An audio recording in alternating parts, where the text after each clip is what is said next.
ასოცირების ხელშეკრულებას ხელს ირაკლი ღარიბაშვილი მოაწერს. განცხადება პრემიერ-მინისტრმა დღეს ჟურნალისტებთან გააკეთა.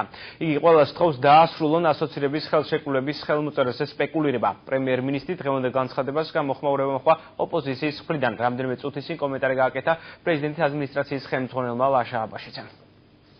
ევროკავშირთან ასოცირების ხელშეკრულებას ხელს საქართველოს პრემიერ-მინისტრი მოაწერს. ბოლო პერიოდში ერთ-ერთ ყველაზე აქტუალურ კითხვას პასუხი დღეს თავად ირაკლი ღარიბაშვილმა გასცა. მისი განცხადებით გადაწყვეტილება მთავრობასთან ერთად მსჯელობის შემდეგ მიიღეს. პროცესში ჩართული არ ყოფილა საქართველოს პრეზიდენტი. მე მინდა ვთქვათ ყველას რომ ამ თემაზე დავასრულოთ სპეკულირება, იმიტომ რომ ძალიან ბევრი მithმა მოყვა ამას, ვინ უნდა მოაწეროს პრეზიდენტმა პრემიერმა თვა შემდეგ. ჩვენ ვიმსჯელეთ ამ საკითხზე და მივიღეთ გაწყვეტილება რომ ასოცირებაზე მოაწერს ხელს პრემიერ-მინისტრი, ანუ მოაწერ მე. გადაწყვეტილება ასოცირების ხელშეკრულებაზე ხელმოწერასთან დაკავშირებით მთავრობის საპარლამენტო მდივანმა განმარტა. შალვა თადუმაშვილმა განაცხადა, რომ პრეზიდენტის მხრიდან ხელშეკრულების ხელმოწერის შემთხვევაში დოკუმენტი იურიდიულ ძალას ვერ შეიძენდა. მთავრობა სამართლებრივად და პრაქტიკულად შეუძლებელად წარმოიდგენს იმას, რომ მისცეს თანხმობა პრეზიდენტს განახორციელოს აღნიშნულ ხელშეკრულებაზე ხელმოწერა. გამომდინარე იქიდან, რომ ხელშეკრულებით ნაკისრი ვალდებულებები, მთავრობის შესასრულებელი და მთავრობის პასუხისგებლობის ქვეშ განსახორციელებელი მოქმედებებია. საქართველოს პრეზიდენტისთვის მნიშვნელოვანია ასოცირების ხელშეკრულებაზე ხელმოწერა და არა ხელმომწერი. ასე უპასუხა გიორგი მარგველაშვილმა მთავრობის ხელმძღვანელის მიერ დღეს მიღებულ გადაწყვეტილებას.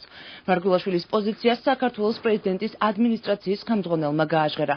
ლაშა აბაშიძის განცხადებით პრეზიდენტი მიიჩნევს, რომ დოკუმენტს ხელი მან უნდა მოაწეროს, თუმცა გადაწყვეტილებიც გასაჩივრებას არ აპირებს.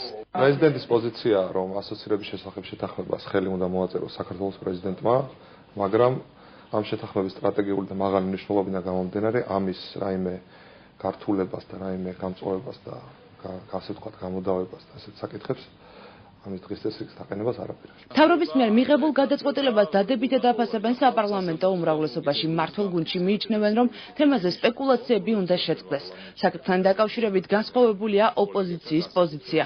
ნაციონალურ მოძრაობაში უმრავლესობაში არსებულ განხეთქილებაზე საუბრობენ და მმართველი გუნდის გადაწყვეტილებას ასოცირების ხელშეკრულებაზე პრემიერის მიერ ხელმოწერის შესახებ ანტიკონსტიტუციურად მიიჩნევენ. საქართველოს პრეზიდენტი არის ქვეყნის მეთაური, ის არის მთავარსარდალი, მაგრამ საგარეო პოლიტიკის საკითხებში ის არის ერთ-ერთი წარმომადგენელი, რომელსაც დელეგირება უნდა მოახდინოს მთავრობამ მასთან მიმართებით. რადგან ეს არ იყო თავის დროზე, ბუნებრივია მთავრობა იღებს გადაწყვეტილებას და მისი თავმჯდომარე აწერს ხელს. კონსტიტუციით პრემიერს და ამასობელ ხელისუფლებას აქვს თავიანთ კომპეტენციაში ხელშეკრულებების ხელმოწერის უფლება და ამიტომ აი ესეთი ტიპის ხელშეკრულებებზე ხელმოწერის უფლება კონსტიტუციით პრემიერისთვის და მთავრობისთვის განსაზღვრული არ არის. თუ კი პრემიერი მოაწერს ამ დოკუმენტს ხელს, სალსახად დადგება უკვე ხელშეკრულების და ხელმოწერის ლეგიტიმურობის საკითხი, რაც ბუნებრივია ამ შემთხვევაში ქვეყნის ინტერესებში არ შედის. მართებულია თუ არა მთავრობის მეთაურის გადაწყვეტილება და მოდის თუ არა წინააღმდეგობაში კონსტიტუციასთან.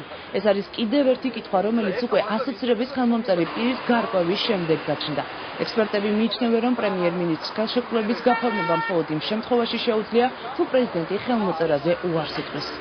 ის ინტერპრეტაცია, რომ აღსრულება ეხება მხოლოდ და მხოლოდ მთავრობას, ეს არასწორია, იმიტომ რომ აქ ლაპარაკი არის იმაზე, რომ არა მარტო აღმასრულებელ ხელისუფლებას, არამედ საკანონმდებლო და სასამართლო ხელისუფლებასაც ეხება ასოცირების ხელშეკრულება და ამდენად ესეთი ხმამაღალი განცხადება კონსტიტუციასთან არ არის შესაბამისი, რასაც მთავრობა ამბობს.